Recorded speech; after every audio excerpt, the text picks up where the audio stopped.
G'day, welcome to Unchained Thinker. I'm Justin. Tonight I wanted to do a follow-up on the My Health Journey video.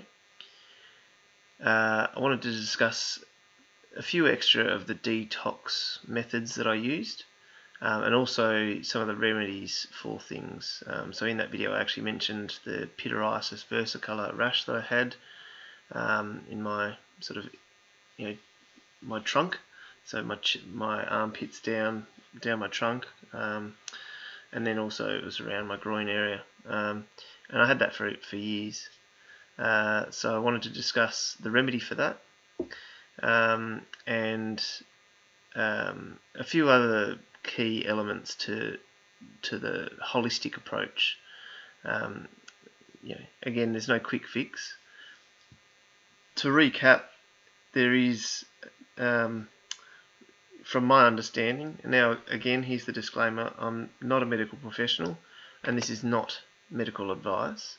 This is my own personal health journey, and this worked for me and this might not work for you, but hopefully the concepts that I convey may help to educate different ways around, or different approaches towards getting the physical side of you healthier. So to recap, my understanding is that most acquired diseases are a result of toxicity and or deficiency. So how do you rectify those? Well, toxicity can come from a number of things, and that could be, well, firstly the air. So if you're in a big city, there's a lot of air pollution. If you're near factories and things like that, obviously you've got to deal with those consequences. So how you navigate that is another concern. Also, they're pumping chemicals into the air, with chemtrails and so on, and I'm sure that's going to trigger some people, but it's not a debate anymore. So you can do your own research on that. And after air, the water. Now, water is a fairly easy one to fix. So if you're still drinking tap water, I highly recommend you ditch that straight away. It's going to have a whole bunch of chemicals in there to treat the water, and as well as it's going to have fluoride. Alright, and fluoride is known to calcify the glands. So the pineal gland, which is also known as your third eye, it's what allows people to see through the BS.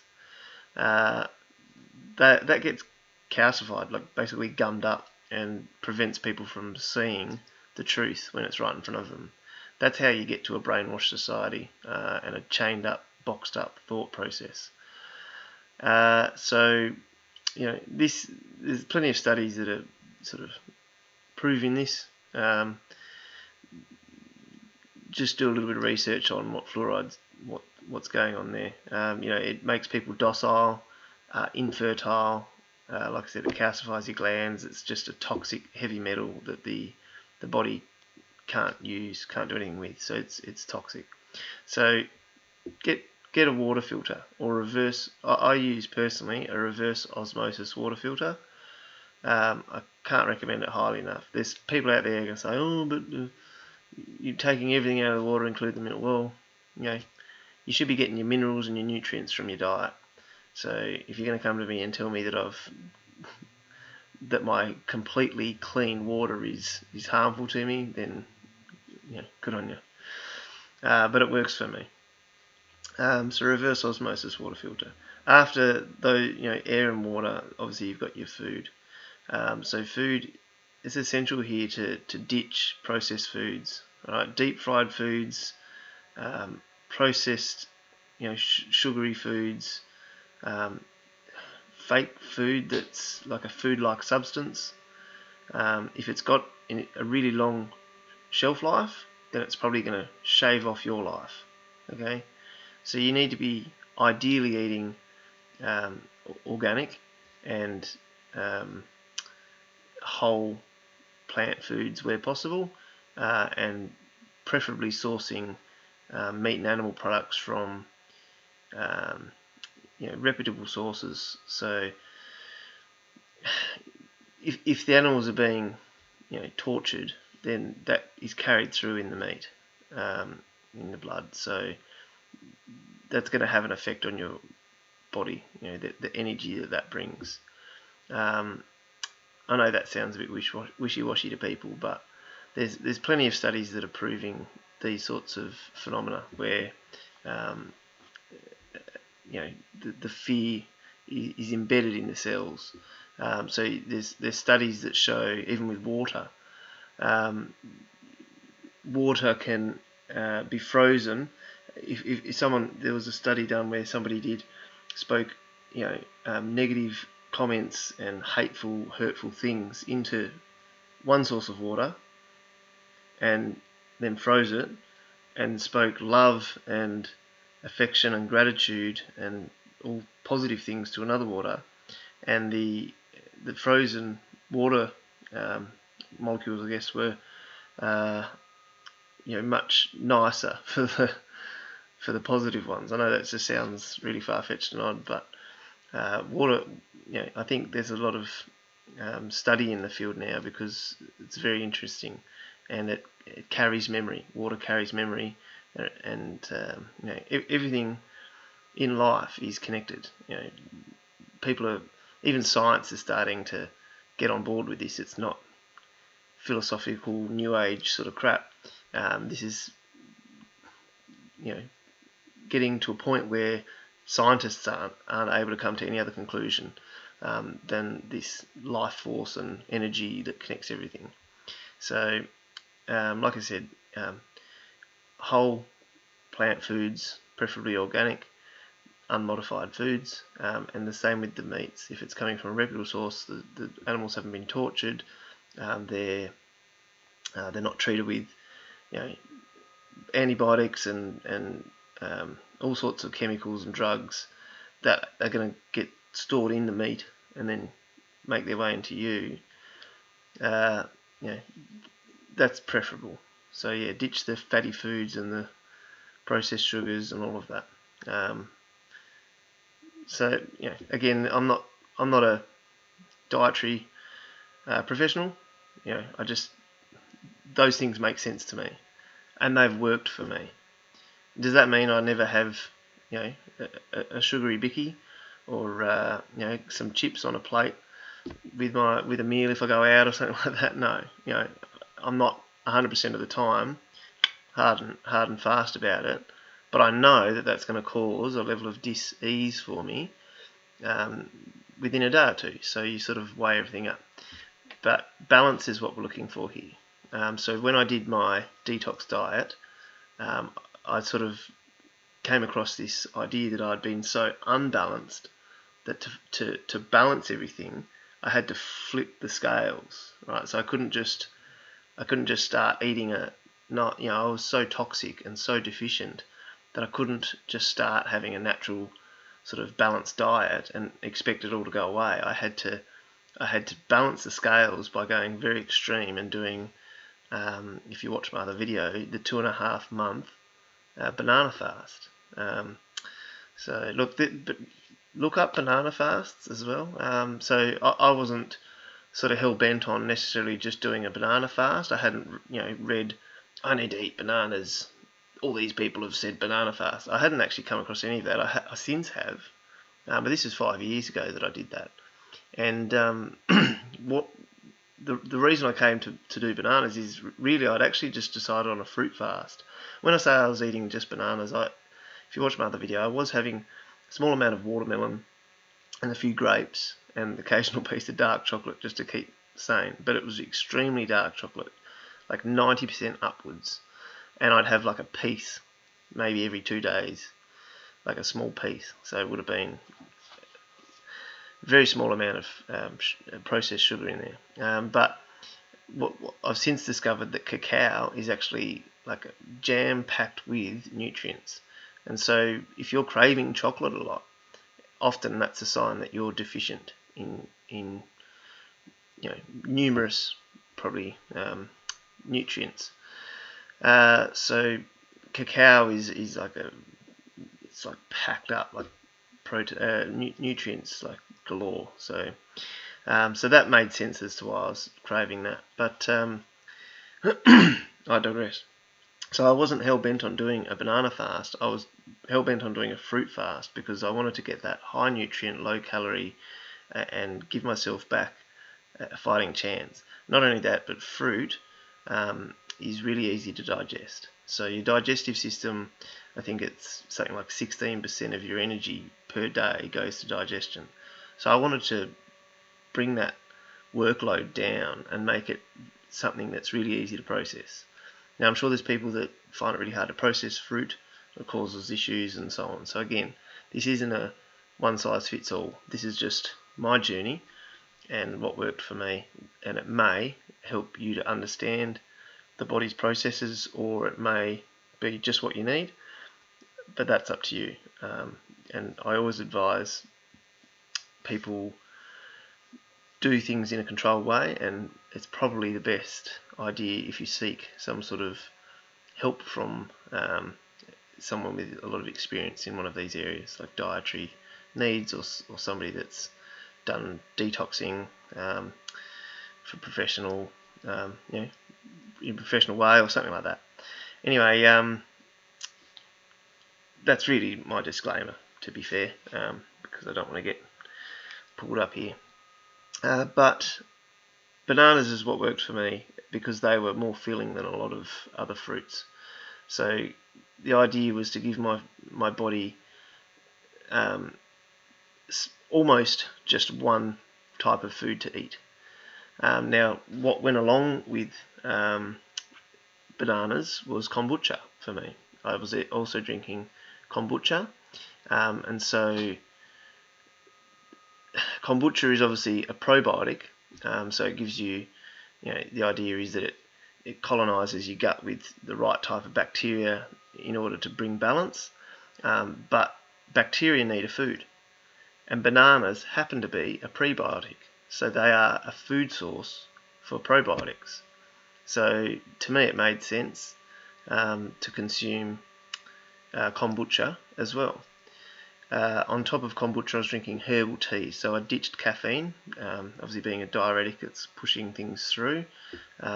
So I switched to herbal teas, which gave me an opportunity to get not only my fluid intake up to try and help that filtering process, but also fluid that was packed with nutrients. So this was all about getting the level of toxicity down and the level of deficiency down. So yeah, it was fruit diet, but predominantly bananas, which are a prebiotic. I was getting the probiotic, which is the kombucha. I was drinking herbal tea, a lot like lemongrass and ginger in the morning with a squeeze of proper lemon, and that was giving me a bit of sustenance. So lemon juice is actually really good to prevent like feeling as hungry. So in the morning I'd have that, and so I was also sort of trying to push out, not straight away, but eventually I was trying to push out. So after the banana fast, once I reintroduced vegetables and so on, I put a bit of weight on, I started to do the intermittent fasting. So I started to push out my my eating window and make. I was aiming for the 16 off and 8 on every day. So I'd begin eating at about midday and go through to, or sort of more like 11 until about 7, or midday until about 8, and then I'd stop eating again. Now, I don't recommend that if you've been starving yourself for years, even though you probably haven't been hungry for years. If you've been starving yourself of nutrients, it's probably not advisable to do any type of abstinence from food. So that's a tough subject. If you use your powers of observation, most animals, when they get sick, they'll stop eating. But the difference is that those animals are probably eating the right type of food. They're probably not eating all the processed crap that's making them nutrient deficient. So they can afford to have some time off food, and that lets them rest and digest. It puts them into that sympathetic nervous system state so that they can repair. But if you've been deficient for a long time, then that's not a great idea. So that's where the fruit fast is probably a better idea. Anyway, so that's toxicity in the air, that's water, that's food. The other thing that makes you toxic is your thoughts. So you need to clean up what's going on in your head. Self-doubt, the kind of self-talk that's negative, the victim mentality. So I went through all of those things. I was depressed for a long time, angry at the world, angry at myself, because I was a young man. I still am, but I was a younger man, and I didn't feel complete. I didn't feel whole. I didn't feel like I was representing, what a man should be, which was, well, again, it's all identification and labels, but I didn't feel up to scratch, so there was a lot of self-doubt there, and a lot of negative self-talk, and it just doesn't help. Negativity breeds negativity. All right, so we're like, if you watch The Matrix, they sort of have this analogy that we're like batteries. Well, I actually think we're more like amplifiers. So in a way we're batteries, but we're more like amplifiers, and you can amplify outwards whatever's going on in here and make it worse. So if you're negative inside, you'll make the outside world negative as well, and you'll push that onto others and make them negative. So it amplifies, and if you're positive, you have a positive effect on others, and then they in turn might be positive, or at least less negative, towards others. So we're like amplifiers, and getting this right is key. Now, it's really hard to get that right if all of this is in a toxic and deficient state. So dealing with the toxicity and deficiency is absolutely key for a lot of people. And then that empowering process and that knowledge building process of the body, of the physical part of your existence, will help the mental part of your existence. And then tied in with your mental state is going to be your emotional state, but that's going to be, again, driven by the physical. So all of these things, kind of like, you have to take the step back and have the holistic view, and you kind of have to realize that you're more than just the physical body. There's the mental side, there's the emotional side, and there's also the spiritual side. So a lot of people, they poo-poo any idea, any notion of that. A lot of people claim to be atheist, and what they don't realise is atheism is just as big a belief system as believing in God, or Allah, or the flying spaghetti monster. Insert religion here, it doesn't matter, but believing that there is no God is the same as believing that there is a God. So I claim to be agnostic, which means I don't know what there is out there, and I don't think you can know. And to make the claim that you know is, to me, seems silly, because you can't prove it. But what makes sense to me is not claiming definitively that there is anything or that there is nothing, because neither of those claims make sense. Neither of them have any evidence. So agnosticism is claiming to not know and being quite okay with that. Do I still be thankful? Yes, absolutely. Do I show gratitude to everything I can? Absolutely. I'm always thanking people as much as I can. I even thank the sun when it's a beautiful sunset. If it's a really nice warm day, I thank the world around me. I know it sounds really odd, but it's that positivity breeding positivity. You put gratitude into the world, and people will be grateful, and the world will be grateful for your existence in return. So this is the law of attraction. So people have ever come across the law of attraction, but you do create your reality with your thoughts, with your mind, with your presence, and with your you are a co-creator of the world. So I'm always every night that I go and look at the stars, I absolutely think they're beautiful. I'm always in absolute wonderment of what's going on up there, and and I show gratitude for that. So I always say thanks to the stars.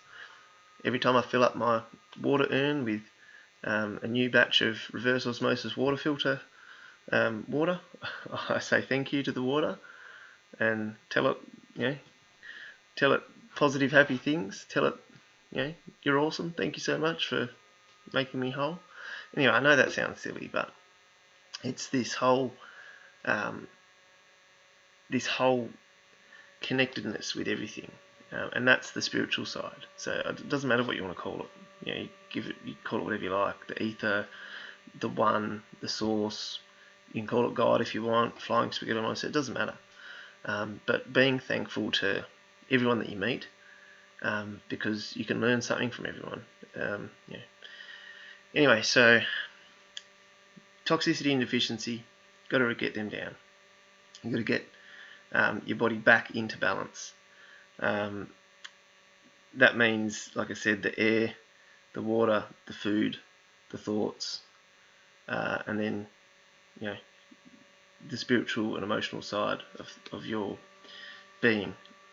That will become more balanced as you get the physical side in balance and in check, and as you start to change your thought processes on what's going on, that will also fall into line. Another thing that's going to help your mind is if you're religious, prayer is going to help. Again, that will put you back in touch with the spiritual side. If you're not religious, like I'm not religious, I don't believe in organised religion at all, but I'm a very spiritual type person. Absolutely firmly believe that there's a soul, and I think that's quite easily provable. Again, you can do a little bit of research into that, but even scientists are perplexed because there's a mass of the body leaves as soon as it dies. Oh yeah, it's because it's dehydrated. No, like immediately upon death. So that's been shown to be the case. When I talk to my 3-year-old and say let's play hide and seek, she covers her eyes. Because eyes are the window to the soul, the pineal gland, the seat of the soul. So she's hidden herself from me because she's hidden her soul from me. She doesn't think I can see her. So I just find that little things like that. If you go and look into reincarnation and do a bit of study there, you'll find reports of people having remembered their past lives and giving such intimate details about the lives that there's no other conclusion can be possible than they just remember their past lives. Every ancient culture believed in the afterlife or reincarnation or a form of life going on. So I think we're the current the past few generations and the current generation have this whole idea that you're born, you live and you die, and that's it, and it's just nonsense. And that's why people are controlled by fear so easily, because they think that everything's finite and this is all there is, and they don't want to let go. And so there's more to it. But anyway, so getting in touch with that. So like I said, if you're religious, prayer might help. Meditation, and meditation can be just get it going within and realizing that you're in control. So and trying to stop your thought processes, trying to stop negative thought. So focusing on your breathing can help. Getting in control of your breathing, because your breathing is going to happen whether you think about it or not. But you can take control by focusing on your breathing. So you can take control of your body that wants to just do its own thing. You can be the person in charge. So you just cancel out the thoughts that are running wild. Every time you catch them running wild, you don't negative self-talk. To yourself, oh, you've done it again. You keep thinking about random things. You've got to do. You don't get angry. You just, oh, there's a thought. Let it pass away.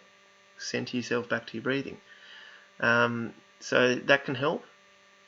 Personally, like I do that. Often I try and do some breathing and control my thoughts, and that's actually which I'll speak to about soon, the going to bed, that actually helps me at bedtime. But one thing that I like to do is play guitar. So I started teaching. I'm self-taught. I'm pretty much self-taught at everything. I've done. I've rebuilt parts of my motorbike. I've rebuilt parts of my car. I learned 4 computer languages last year and developed a website. And if I just want to do something, I don't look to somebody else that's got some particular label. I just learn the thing and do it. And I think that's sort of lost. We live in an age now where everyone outsources their own intellect and capacity to learn and their ability to do to somebody else that has the label for the thing, is a mechanic or is a whatever. I actually fixed my guitar. So I was having all this buzzing happening, and I went to a music shop and they said, oh, you need I think it's called a luthier or whatever, and they need to redress the fretboard. And I was like, oh, and it was going to be $300 or $400. I was like, well, I could probably do that.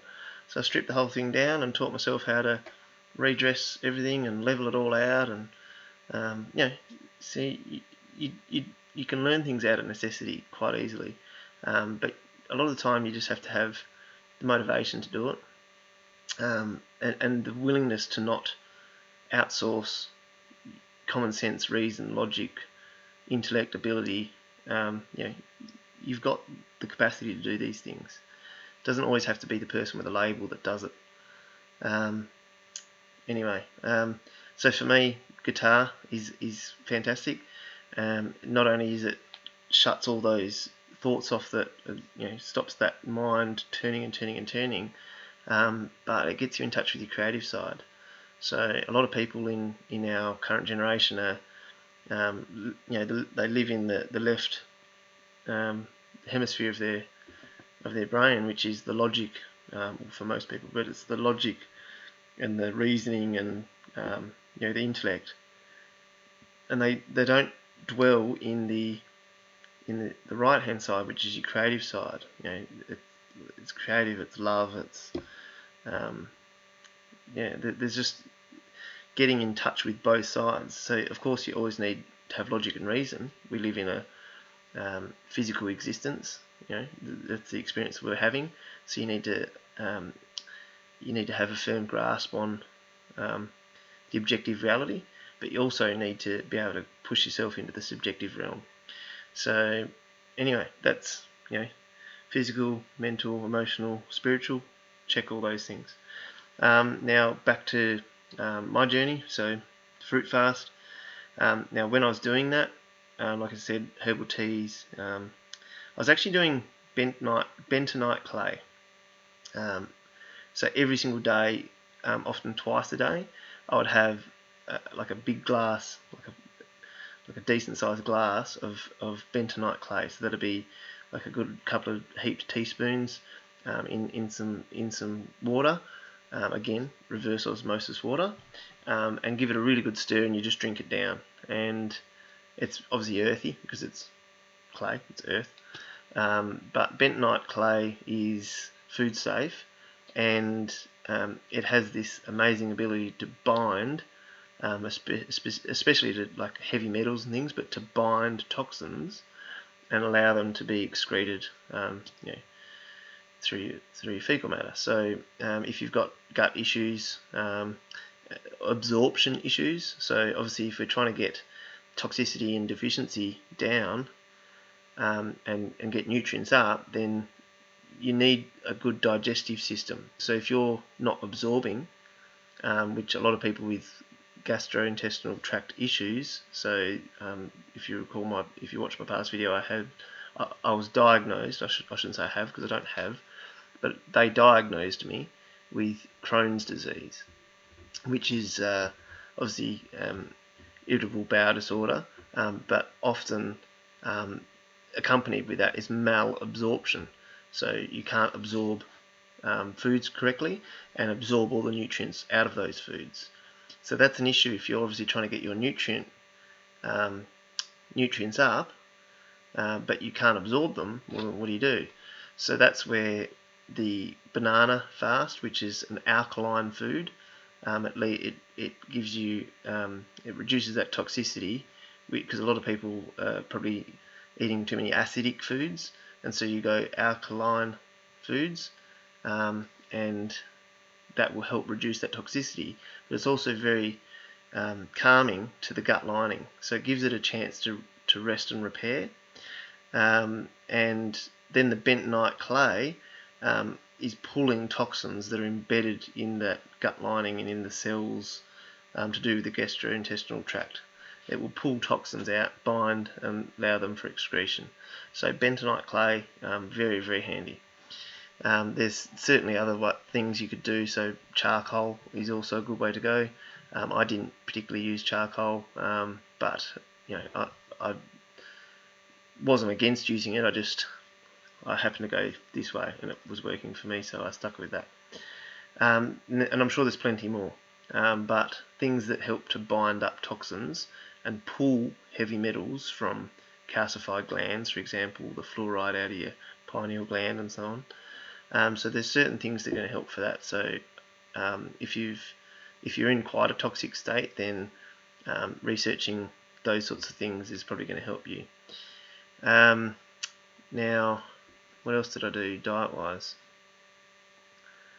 That's pretty much it. So I was focusing on pretty much most fruits and whole vegetables are going to be alkaline. They're going to leave, even for example, lemon is acidic. If you have a little litmus paper there and check the pH level of a lemon, it's going to be acidic, but it has an alkalizing effect on the body. So it's more like the ash, the residue that it leaves. So your poo, kind of. But it leaves an alkaline ash, I think is what the term they use. So, but pretty much, generally, and not always the case, but generally, proper organic fruits and vegetables, raw, will generally have an alkalizing effect on the body. So that's going to help you reduce toxicity. Meat, unfortunately, is quite acidic, but again, I'm not saying you shouldn't have meat. I didn't for 2.5 years. I reduced all animal products because they can have acidity to them. But you can't just live, some people do, but you can't just live on an alkaline diet all the time. It's not feasible. For example, I live in Tasmania, in Australia, which is 42 degrees south of the equator. So we have long, cold winter where naturally crops wouldn't grow. So if you could live in an area where you were eating the natural foods that were developed all year round, then yeah, great. But very, very far north or very far south of the equatorial areas, you're not going to have that ability. Not only that, but we've absolutely raped our soil and the nutrients out of it over years of over farming and whatever, and then also the chemtrails and crap that they're putting into the soil. So it's not that feasible. I think that's possibly why it didn't work for me long term. I started to lose a lot of weight. So it worked originally because I got rid of all of that toxicity and deficiency, but long term it didn't seem to be a viable option. So now I have, again, a balanced diet where I still consume meat, very minimal dairy, and very rarely do I consume gluten-containing grains. And again, it's not against gluten, but it's against the way that the gluten-containing grains are processed, and they're just not it's just not that great for the body. Like breads, it's just not. There's not a lot of nutrient content there, and they're generally laden with petrochemicals and pesticides or whatever, so just crap. Anyway, so moving on from diet, like I said, get your head right, so meditation or prayer, music, do some art, whatever it is. If you sit in front of the TV all the time, you're going to have, you're not going to be in your right headspace because that's programming you. So, I would try and ditch a bit of TV where possible. certainly of a night. So this is very, very important is sleep, getting sleep back, in a structured way. Now, what works for me is like I go to bed and I'm generally asleep within 2 or 3 minutes max, like max. It's very rare that I'm unable to switch it all off and go to sleep. Now, that didn't used to be the case. I used to have the mind that would go and just keep spinning and churning and thinking. And like I said, that's toxic to the body. But it's especially toxic when you're trying to go to sleep and your body needs rest. So being able to shut your mind off is important. Now, how do I go about that? I focus on my breathing. All right, so it's going to do two things. It's going to put you in control. Right, so if breathing happens without your conscious thought, but you can turn on conscious thought and focus on it, then you can take back control of your body. If you can take back control of your body, if you can take back control of your breathing, then you can take back control of everything. So it centers your thoughts, bang, on breathing. And if I tell you to stop thinking, it's not going to work. If I say don't think about pink elephants, of course you've probably got pink elephants in your head right now. When people will say like, oh, we're really high up, don't look down, of course you can look down, So you can't tell your brain, hey, stop thinking, and then negative self-talk to tell it to stop and that you're a bad thinker or whatever. Like that's not going to help. So what you do is you just transition what you're thinking about to something that's centered. You're breathing in through the nose, out through the mouth, or out through the nose again, but definitely in through the nose. Your nose is built for breathing. Your mouth's built for eating, talking, communicating. It can breathe, but your nose is built for it. That's its main job. And it has all of these filters all the way through. Like that's the whole purpose of your nose, is to filter the air and to stop pathogens and things getting through. But when you breathe through your mouth, it's straight, right? So in through your nose, and then I generally go out through my mouth, but out through your nose works fine too. And while I say that, I take a big breath through my mouth. Stupid mouth breather. So center your breathing, in, nice deep breaths, and out, and you relax your body. And if you find your thoughts wandering, you center it back to your breathing. So like I said, it's going to do two things. It's going to put you back in control, but it's also probably going to bore you to sleep. If you don't have anything else going on, it centers you. Another thing you can try is relaxing everything. So either start at your toes, work to your head, or vice versa, start at your head, and you feel the top of your head and you relax it, and you feel everything around this area and you relax it, and you move down, or you move up from your toes. So you start with your toes and you relax them. Some people talk about flexing and then relaxing, or I don't do any of that. I tried all that once and it worked kind of, but I find the breathing helps for me. And with every single time I exhale, I try to relax deeper into the bed. So I find that works for me. Now, the other thing that's key is bed, as far as I'm concerned, should be used for one of two things. One is sleeping, and I'll let you use your imagination as to what the other one is. But in my head, it should never be for eating. It should never be for watching TV. So if you've got a TV in your bedroom, don't use it or turn it off or get rid of it.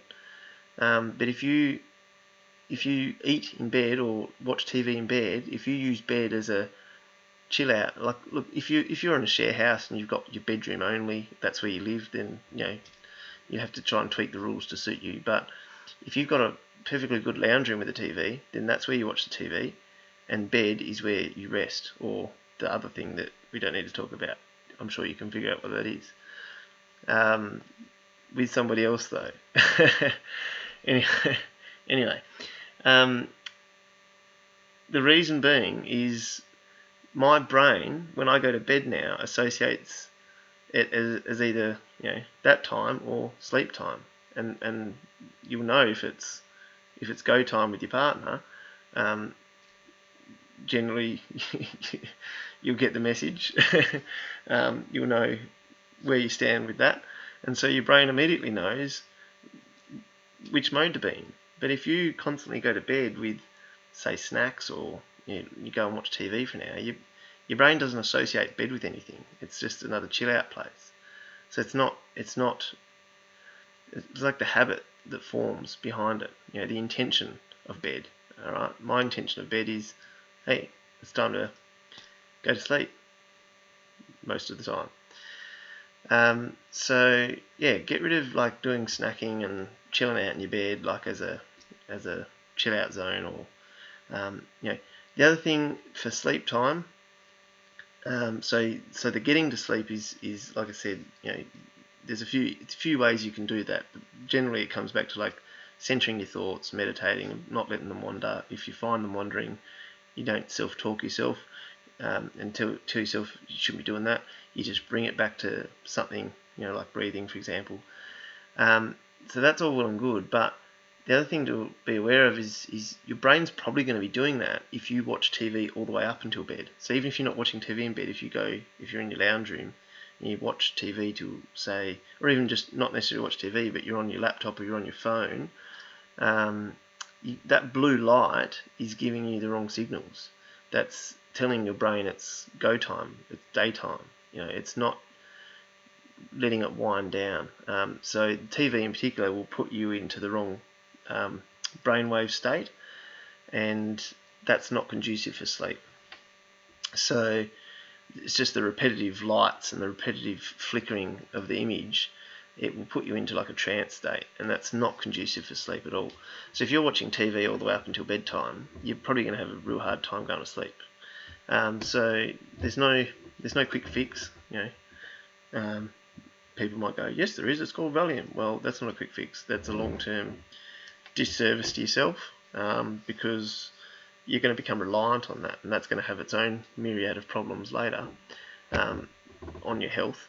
And also being reliant on something externally to do something that should just be natural as an internal process is never a good idea, in my own personal opinion. So what can you do? Reduce the screens and the bright blue lights for at least half an hour before bed, preferably longer, and dim your lights. Right? There's other things you can do if you want to be more extreme, but I just basically dim my lights and I pick up my guitar. I often just play it in the dark.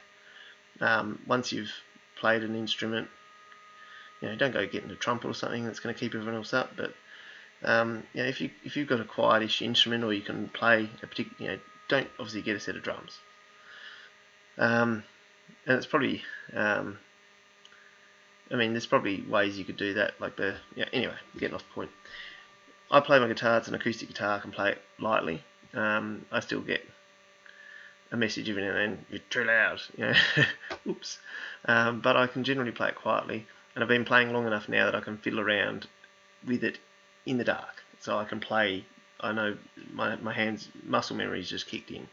So if you can get to a point where you can play with very low lighting, that's going to help your brain just settle right down, and it's going to make going to bed very easy. So that's very important as well. Now, the specifics of what I was talking about earlier, so the diet was a big part. Now, that rash that I mentioned that I had, pityriasis versicolor, and I can't see why this wouldn't work for many other skin rashes, and again, this isn't medical advice, this is my own personal opinion, this is my own personal opinion, and this is what worked for me. But I came across a product called, by a brand, the brand is Sukin, Sukin, and there was a product that they had called Bio Natural Oil. I had I don't know if you can see it here, which side was it? You probably can't even see it now, but there's a scar. Which side was it on? I can't remember now. This side. There was a scar here from years ago. I had a mountain bike accident and smashed my face on a rock, and I had this big gouge there and had some stitches, and I was told I'd have probably a noticeable scar for the rest of my life. And you can't tell unless I point it out. Like, I don't even think you can see it. You probably can't see it on the terrible webcam image, and that's just like the lines under my eyes because it's a bit late. But yeah, there was a scar there, and I was told to get something called bio oil, and I went and found this bio oil product, and it was all synthetic crap. And I was like, oh, no way, no thanks. And that's when I discovered this. I asked, I think it was just a pharmacy down the road, actually. I said, oh, look, I was recommended to get this. I wanted it to massage it into the scar. This was very soon after I let it heal.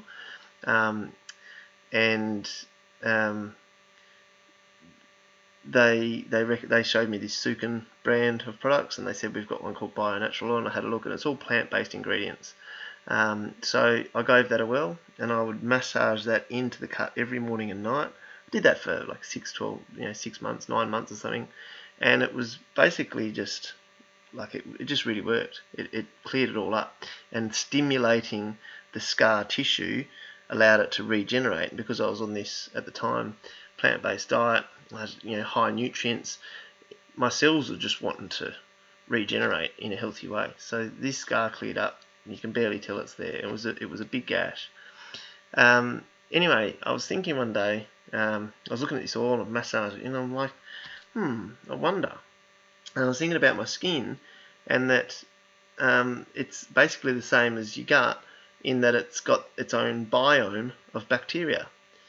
So this was at the time like, the skin bacteria, the skin biome, this is the new thing. So the gut biome was sort of the big fad, I guess, that kicked off like Kombucha products and all of that. And then people started talking about the skin biome, and I thought, well, actually that makes a lot of sense, because what we are is a big old bag of bacteria and parasites and whatever, and so your skin is no different. So it's the micro and the macro. So what's going on here, it's the same as what's going on in the world. There's meant to be a balance of nature, of flora and fauna, all over the place, and the same is happening internally and on your skin, so externally, but not external world externally, but external of you. And so I started thinking about this skin biome, and I thought, well, maybe the bacteria and the proportions of everything are just out of balance. So I started rubbing in this Bio Natural Oil by Sukin. I rubbed it in and did that morning and night for within like 2 weeks. This rash that I'd had for 6 years was clearing up, and there was nothing that I could have the doctors couldn't give me anything.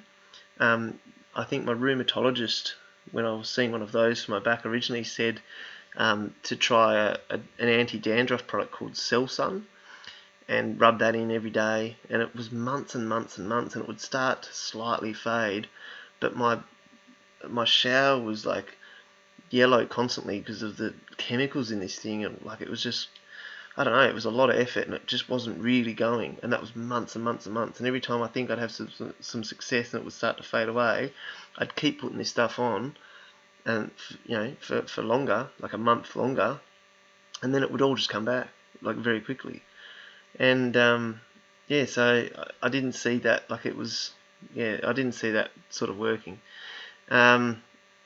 Didn't have really any success with the Sun stuff, but this Bio Natural Oil, like within 2 weeks, just rubbing it in,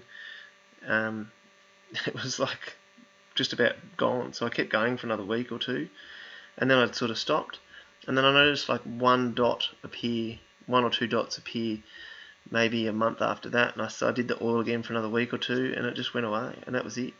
And like I just keep an eye on it now. I was like, just in case. I've always got that oil there, but it just hasn't come back. So I realised that it's all about harmony and balance. So the rash that I had was just it was just a bacterial imbalance or a fungal imbalance or whatever, and I needed to give to get balance back, I needed to give the food source to the ones that weren't thriving. So the ones that were thriving and causing this rash needed to be pulled back in balance, and the ones that were starving needed to be given some food, which is, I guess, what this natural plant-based oil did. Now, at the time, I also had warts, so I had like the mother wart or whatever, and it turned into like a few warts around it, and eventually ended up with warts all over the place. I had like maybe, I can't remember how many it was, maybe 14 warts or something all over my fingers, and my doctor wouldn't burn them off because I was immunosuppressed, so she said it wouldn't work.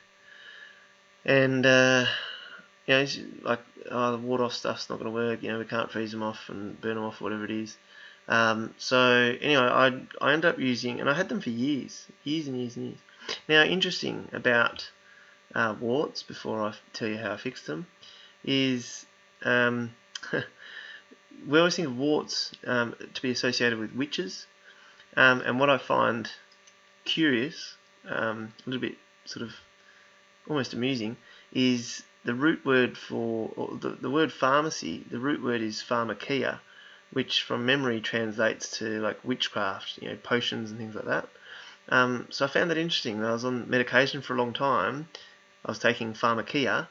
I was dabbling in the witchcraft potions to supposedly heal me, and I was breaking out in warts. So I don't know. Like, I know a few people that are on medication that have had bouts of warts. I'm sure there's people out there that haven't had medication that have warts though. So I'm not sure that there's a direct link there, but I just find that amusing. Anyways, for the warts that I had, I used tea tree oil. Okay, so I would get a little bit on a cotton tip, and I'd rub it in. I'd wash my hands first, and then I'd rub in the tea tree oil onto all the warts, and then I'd put a band-aid around them. So that was putting this oil on there, which was meant to be good for clearing warts. But then I would also put the bandage around, which would suffocate them, so it would stop their oxygen supply, and that had great effect. But it did take quite some time. Like, these warts were there for a long time prior, so they were pretty well bedded in there, and they had like big deep roots and whatever. And so it took probably a couple of months, like 2 or 3 months at least, for most of them. And there was like 1 or 2 stubborn ones, and I got to the end, and I know they say you shouldn't do this, but I don't often listen to people and what they tell me they should or shouldn't do. But I had one that was so stubborn, and I ended up just picking the fucking root out. Excuse my language.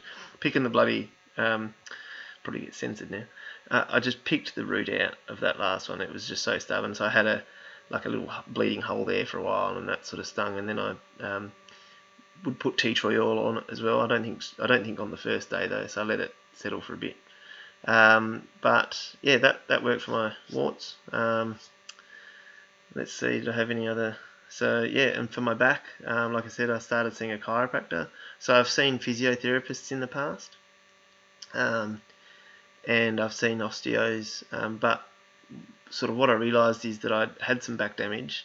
They told me it was this autoimmune and incurable disease or whatever, but realistically what I had was some back damage from sport that I used to do, and then I had toxicity and deficiency that was causing me to have, or the way I see it, was pulling nutrients out of my bones to neutralise acidity and toxicity in my system.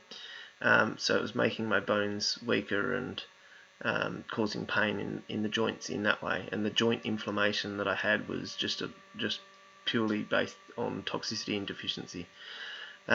So going to see a physiotherapist, to me, didn't really make sense, and it actually caused a lot of pain. Every time I did it, I would do what they would tell me, and I would just sort of go into a lot of pain, get worse. And because I was basically trying to build that, the idea with physical therapy is great if you've got a fairly good functioning system, but my system was out of alignment. So doing exercises with a faulty structure didn't make sense to me. So seeing a chiropractor put everything back into alignment, and then physical therapy can begin. But I don't see a physiotherapist. I've continued to see my chiropractor for probably 2 or 3 years now. Probably 3 years. And he's fantastic. He keeps me in balance and in alignment, and he keeps my nervous system functioning well. That's worked for me. So that'll probably do. This is a much longer video than I anticipated, but I just wanted to follow up and give more specifics and examples and explanations behind my journey and so on. So hopefully you've gotten something from this. Again, this is not meant to be taken as medical advice or a direction for you to necessarily take. This was for educational purposes. Hopefully you've gotten some value out of what worked for me. Again, there is no blueprint for the human being. There is an individual user manual for each person, and you have to figure out what that is for you. Every single individual has their own, and you have to deeply search within to figure out the steps that you're willing to take, the things you're willing to do, the things you're willing to admit.